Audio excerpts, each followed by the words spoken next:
عن جابر بن سمرة رضي الله تعالى عنه قال رأيت رسول الله صلى الله عليه وسلم في ليلة ضحيان وعليه حلة حمراء فجعلت أنظر إليه وإلى القمر فلهو عندي أحسن من القمر নবীর সাহাবী জাবের ইবনে সামুরা বলেন রাআইতু রাসূলুল্লাহ সাল্লাল্লাহু আলাইহি ওয়াসাল্লাম ফি লাইলাতি দিহয়ান। জাবের ইবনে সামুরা বলেন আমি চন্দ্রনীর রজনীতে, পূর্ণিমার রজনীতে আমাদের প্রিয় হাবিব রাসূলুল্লাহ সাল্লাল্লাহু আলাইহি ওয়াসাল্লামের চেহারার দিকে তাকাচ্ছিলাম। ফালাইহি ওয়া আলাইহি হুল্লাতুন হামরাউন, এমন সময় তাকিয়েছিলাম যে সময়ে তিনি একটি লাল ডোরা কাটা চাদর পরিহিত ছিল। ফাজআলতু উনজুরু ইলাইহি ওয়া ইলাল কমারি, ওই জাবের ইবনে সামুরা বলেন একবার আমি ওই আকাশের চাঁদের দিকে তাকাই, আরেকবার আমার প্রিয় হাবিবের চেহারার দিকে তাকাই।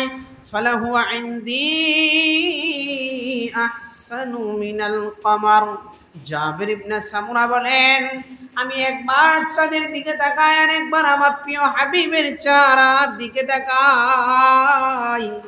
এক পর্যায়ে আমি দেখলাম ওই আকাশের চেয়ে চাঁদের চেয়েও আমার নবীর চেহারা মুবারক আরো বেশি সুন্দর। সুবহানাল্লাহ। জাবের ইবনে সামুরা বলেন পূর্ণিমার রজনীতে আমি যখন চাঁদের দিকে তাকাইলাম, চাঁদের দিকে একবার তাকাইতেছি, রাসূলের চেহারার দিকে তাকাইতেছি আরেকবার, কিন্তু আমি বুঝতেছি না রাসূলের চেহারাটা বেশি সুন্দর নাকি চাঁদটা বেশি সুন্দর। এই দ্বিধাদ্বন্দ্বের মধ্যে পড়ে গেলাম। এক সময় আমি ভালো করে খেয়াল করে দেখলাম ওই যে আকাশের চাঁদটা আছে ওই চাঁদের চেয়ে আমার কাছে মনে হচ্ছে আমার রাসূলের চেহারা বেশি সুন্দর। জাবের ইবনে সামুরা বলেন যে রাসূলের দিকে আমি তাকাইলাম কোন সময়? পূর্ণিমার রজনীতে। পূর্ণিমার রজনীতে বলার কারণ আরেকটা থাকতে পারে, পূর্ণিমার রজনীতে চাঁদটা কিন্তু একদম পরিষ্কার সুন্দর ঝকঝকে থাকে। সেই রজনীতে আমি দেখতেছি রাসূল শুয়ে রয়েছেন আর তার উপরে একটা চাদর আছে, যেই চাদরের ডোরাটা লাল সুতা দিয়া সেলাই করা। এই যে দেখতেছেন আবাডা, এটার একটা ডোরা আছে না, ওই চাদরের ডোরাটা লাল সুতা দিয়ে সেলাই করা। তখন আমি রাসূলের চেহারার দিকে একবার তাকাইতেছি, তাকাই দেখতেছি রাসূলকে বেশি সুন্দর দেখা যায় নাকি ওই ছাদটারে বেশি সুন্দর দেখা যায়। এক পর্যায়ে গিয়ে আমি সংশয় দূর করে সিদ্ধান্ত নিতে বাধ্য হলাম।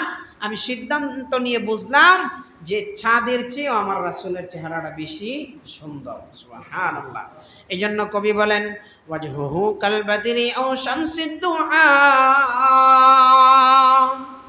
وجهه كالبدر أو شمس الضحى صدره مشكاة أنوار الرسول صدره مشكاة أنوار الرسول।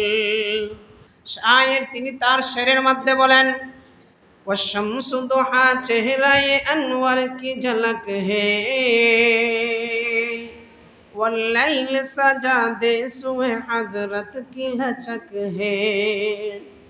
वशम्स दुहा चेहराए अनवर की झलक है वल्लैल सजादे सुए हजरत की लचक है। आलम को जिया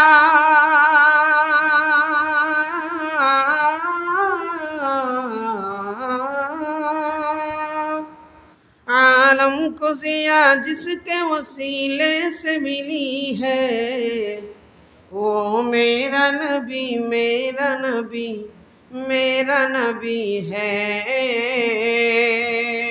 বলেন সবাই বলেন ও মেরা নবী मेरा नबी मेरा नबी है ও মেরা নবী है। এই সঙ্গীতের মধ্যে যিনি এই সঙ্গীতটা লেখছেন উনি এই হাদিসের কথাটাকে সঙ্গীতের মাধ্যমে উপস্থাপনা করতেছেন যে আমার রাসূলের চেহারা দুনিয়ার মধ্যে সবচাইতে বেশি সুন্দর ছিলেন, যেই চেহারার কাছে সারা দুনিয়ার সৌন্দর্য ফিল হয়ে যায়। এই কারণে সাহাবায়ে কেরাম রাসূলুল্লাহ সাল্লাল্লাহু আলাইহি ওয়াসাল্লামের চেহারা মুবারক দেখার জন্য বেকুল হয়ে যাইতেন। কোন কোন সাহাবী হাদিসের মধ্যে এরকম আছে যে সাহাবায়ে কেরাম যখন ক্ষুধায় কষ্টে নিপতিত হয়ে যেতেন, যখন তাদের পেটের মধ্যে ক্ষুধা লাগতো, বুঝবেন কথাটা, যখন তাদের পেটের মধ্যে ক্ষুধা লাগতো তখন তো তারা খাবার পাচ্ছে না, কি করবেন? রাসূলের দরবারে চলে আসতেন।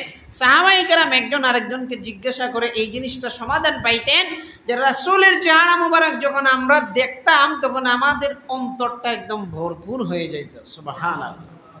দেখবেন খেয়াল করে, আপনার মনটা যখন ভালো থাকে তখন আপনার পেট যদি খালিও থাকে তাও ভালো লাগে। আপনার মনটা এখন সুখে আছে কিন্তু পেটের মধ্যে ভাত নাই, হয়তো খিদায় ভুগতেছেন, কিন্তু আপনার মনটা যদি সুখে থাকে, আপনার মনটা যদি উৎফুল্ল থাকে, পেটের মধ্যে যে আপনার খাবার নাই, আপনার পেট যে ক্ষুধায় ভরা এই জিনিসটা অনুভব হবে না। কিন্তু আপনার যদি পেট ভরাও থাকে কিন্তু আপনার মনটা ভরা না থাকে, মনটা খারাপ থাকে, দেখবেন এই পেট ভরায় কোনো দাম নাই, ভালো লাগবে না। সাহাবায়ে কেরাম যখন রাসূলের কাছে আসতেন, সাহাবায়ে কেরাম যখন ক্ষুধায় ভুগতেন তখন সরাসরি রাসূলের চেহারার দিকে তাকায় থাকতেন। কেন? যে রাসূলের চেহারার দিকে তাকাইলে তাদের মনের যে একটা কষ্ট আছে, মনের যে দুশ্চিন্তা আছে, মনের যে একটা ক্ষুধা আছে, যে আশক আছে, সেই আশকটা তারা পেয়ে যেত, ফলে তাদের মনটা শান্ত হয়ে যেত। সুবহানাল্লাহ। তো সেই রাসূলের চেহারা এক হাদিসের মাধ্যমে জানলাম যে পূর্ণিমার চাঁদের চেয়েও বেশি সুন্দর ছিলেন।